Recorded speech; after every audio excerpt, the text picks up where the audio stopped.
नमस्कार विद्यार्थी मित्रांनो, मी डॉक्टर सरोज कोकणे फ्रॉम कोल्हापूर. विद्यार्थी मित्रांनो, लोकमत न्यूजपेपरला न्यूज आलेली आहे. ती कोणती न्यूज आहे अगदी स्क्रीनवरती तुम्ही पाहत आहात.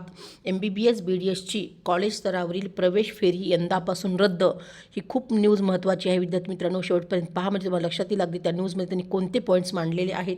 अगदी तुम्हाला मी डिटेल सांगणार आहे. तर आत्तापर्यंत जे 2024पर्यंत म्हणजे जे लास्ट राऊंडला कॉलेज स्तरावरती जी आपल्याला ॲडमिशन्स होत होते, तर ते आत्ता कॉलेज स्तरावरती ॲडमिशन होणार नाही. तर अगदी तुम्हाला तिथे कॅप राऊंड थ्रू जावं लागणार आहे. ह्याचे सगळे त्यांनी नियम दिलेले आहेत.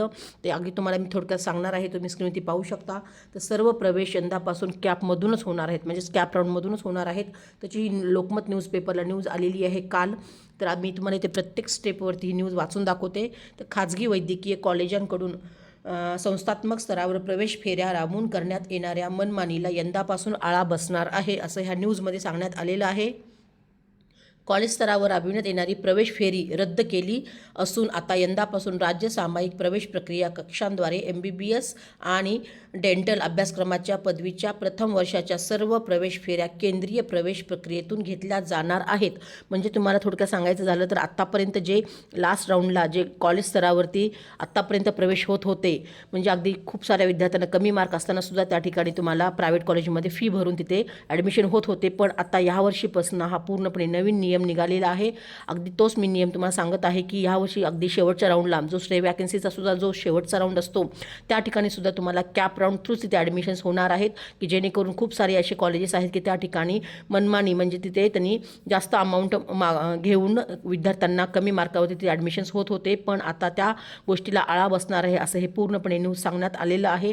त्याविषयी अगदी ही न्यूज आहे. तर अगदी पुढे तुम्ही पाहू शकता.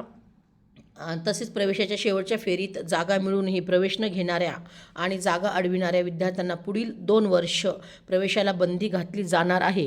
म्हणजे ह्या ठिकाणी असंच त्यांनी सांगण्यात आलेलं आहे की स्टे वॅकन्सी राऊंडला ज्या विद्यार्थ्यांना अगदी तिथे कॅप राऊंड थ्रू तिथे अलॉटमेंट झाली कॉलेजला आणि तर तुम्हाला ते घेणं कंपल्शन असणार आहे. जर तुम्ही तिथे सीट तुम्हाला मिळाली आणि तुम्ही जर तिथे सीट घेतली नाही तर तुम्हाला पुढचे 2 वर्ष तुम्हाला नीट एक्झाम देता येणार नाही. हे सगळ्यात मोठा आणि महत्त्वाचा पॉईंट आहे विद्यार्थी मित्रांनो. त्यामुळे ज्या विद्यार्थ्यांना अगदी स्टे वॅकन्सी राऊंडपर्यंत तुम्हाला ट्राय करायचं असेल आणि पण तुम्हाला त्या ठिकाणी जर कॉलेज मिळालं तर तुम्हाला घेणं हे कंपल्शन असणार आहे, नाही तर पुढचे 2 वर्ष तुम्ही नीट एक्झाम देऊ शकणार नाही. ही खूप अगदी महत्त्वाची गोष्ट आहे विद्यार्थी मित्रांनो. त्यामुळे अगदी तुम्ही चॉईस फिलिंग करते अगदी व्यवस्थित करा की आपल्याला कुठल्या राऊंडपर्यंत आपण गेल्यानंतर आपण एखाद्या वेळेस आपल्याला कॉलेज नाही आवडलं तर आपण घेऊ शकणार नाही. पण जर आपल्याला एखाद्या वेळेस कॉलेज आपल्याला अलाउड झालं तर आपल्याला ते घेणं बंधनकारक असणार आहे, नाही तर पुढचे 2 वर्ष आपण एक्झाम देऊ शकणार नाही. ही सगळ्यात मोठा निर्णय आहे असं हे पूर्णपणे अधिसूचना राज्य सरकारने जारी केलेली आहे. तर हे पूर्णपणे त्यांनी नियम दिलेले आहेत. तर ते नियमसुद्धा तुम्हाला मी थोडक्यात सांगते.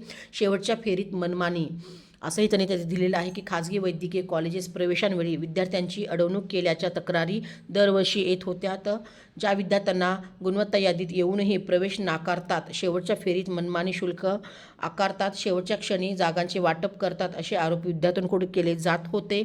तो पण नियम त्यांनी दिलेला आहे. त्याचबरोबर महाराष्ट्र हेच कॉलेज स्तरावरील प्रवेश प्रक्रिया राबविणारे राज्य होते. म्हणजे महाराष्ट्रामध्येच ह्या गोष्टी आपल्याला 2023पर्यंत होत होत्या. पण 2024-25मध्ये त्यांनी जे काही खाजगी म्हणजे प्रायव्हेट कॉलेजेस आहेत त्यातून त्यांनी रिक्त राहिलेल्या जागांवर कॉलेज स्तरावर प्रवेश फेरी घेण्याची विशेष परवानगी मिळवलेली होती आणि CET सेलच्या नियमाचा हवाला दिला होता. आता हेच नियम CET सेलने बदललेले आहेत. म्हणजे 2024-25पर्यंत हे नियम होते, पण आता CET सेलने हे नियम पूर्णपणे बंद केलेले आहेत. म्हणजेच कॉलेज स्तरावरती तुम्हाला अगदी त्या ठिकाणी या वर्षीपासून फिजिकली ॲडमिशन्स होणार नाहीत. फिजिकली जाऊन म्हणजे तुम्हाला तिथे कॅप राऊंड थ्रूच ॲडमिशन्स होणार आहेत आणि त्या ठिकाणी तुम्हाला जर कॅप राऊंडमध्ये तुम्हाला कॉलेज एखादं अलाउड झालं तर तुम्हाला ते बंधनकारक असणार आहे. हे अगदी आपल्याला इथे नियम लागू केलेले आहेत.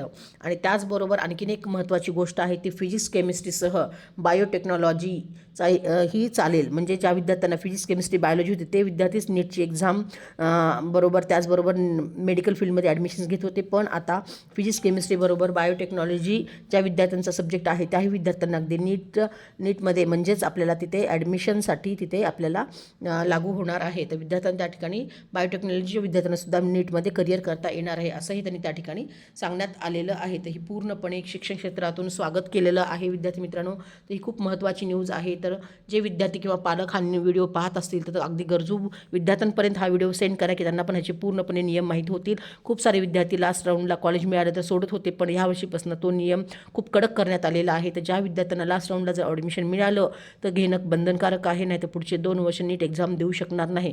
कारण मी आज व्हिडिओमध्ये जवळजवळ 2 ते 3 वेळा हे रिपीट केलेलं आहे विद्यार्थी मित्रांनो, कारण जेणेकरून विद्यार्थ्यांना किंवा पालकांना पण कळायला पाहिजे की आपण जर सीट सोडली तर आपलं पुढे नुकसान आहे. त्यामुळे अगदी तुम्ही केअरफुली सगळ्या गोष्टी करा. काउन्सिलिंगसाठी सुद्धा तुम्ही अगदी अनुभवी काउन्सिलिंगकडेच तुम्ही अगदी काउन्सिलिंग जॉईन करा, की जेणेकरून त्यांना सगळे हे नियम माहिती असणं खूप आवश्यक आहे. म्हणजे तुमची एक सिली मिस्टेकसुद्धा तुम्हाला अगदी तुमच्या करिअरमध्ये बाधा येऊ शकते. त्यामुळे अगदी तुम्ही अगदी सगळे डॉक्युमेंट्स तुम्ही अगदी हाताशी व्यवस्थित ठेवा, सगळे चेक करून घ्या. प्रत्येक राऊंडचे नियम तुम्ही माहिती करून घ्या. जसं की पहिला राऊंड आहे आपल्याला फ्री एक्झिट असतं, सेकंड राऊंड कसा आहे, थर्ड राऊंड कसा आहे, तुम्ही अपग्रेडेशनला कसे जाऊ शकता, हे सगळे खूप सारे पॉईंट्स आहेत. हे तुम्ही अगदी केअरफुली तुम्ही तुमच्या काउन्सिलिंगकडनं नक्कीच तुम्ही ह्या सगळ्या गोष्टी माहिती करून घ्या, की जेणेकरून तुम्हाला ॲडमिशनच्या वेळेस किंवा तुमच्या राऊंडच्या वेळेस काही अडथळा येणार नाही. तर ज्या विद्यार्थ्यांना माझ्यामार्फत सुद्धा काउन्सिलिंग जॉईन करायचं आहे त्याही विद्यार्थ्यांनी मला डिस्क्रिप्शन बॉक्समध्ये मी नंबर दिलेला आहे. एनी टाईम कॉल मेसेज करून अधिक माहिती विचारू शकता आणि तुमचं भविष्यामध्ये डॉक्टर होण्याचं स्वप्न पूर्ण करू शकता. मी डिस्क्रिप्शन बॉक्समध्ये एक व्हॉट्सअप लिंक पण दिलेली आहे. त्याही लिंकला तुम्ही क्लिक करून जॉईन होऊ शकता आणि वरचीवर नवीन डेली अपडेट्स पाहू शकता. तर ओके फ्युचर डॉक्टर्स, जय हिंद, जय महाराष्ट्र. थँक्यू.